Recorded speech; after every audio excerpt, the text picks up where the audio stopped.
नमस्कार मंडळी, झाली आहे संध्याकाळची वेळ आणि प्रचंड थंडी, त्याचबरोबर पाऊस आहे बेंगलोरमध्ये.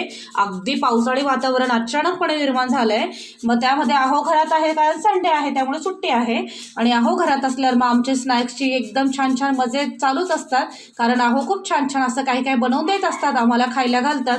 आणि बघू शकता इथे आम्ही ना बेंगलोरकडे ना भेळ मिळते, त्यामध्ये ना काकडीचा केस आणि असं गाजराचं केस वगैरे टाकलेलं असतं.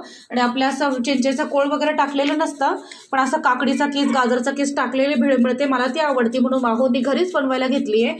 बघू शकता इथे मस्तपैकी गाजर किसून घेत आहे, टोमॅटो कांदा काढून ठेवला आहे. ही पुदिन्याची चटणी आहोनी आज घरात पण फ्रेश बनवली आणि ही पुदिन्याच्या चटणीचं पाकिटही आहे आमच्याकडे, हे मिक्स करणार आहोत. आणि हे आहे चिंचेचं कोळ, म्हणजे चिंचेचं चटणीचंच पाकिट आहे रेडीमेड. आणि हे बघू शकता रस्समचं पेस्ट आहे, हे आम्ही ॲड करणार आहे. अशा सगळ्या गोष्टी ॲड करून मस्त अशी भेळ बनवून खाणार आहोत. खूप मजा येणार आहे. तुम्ही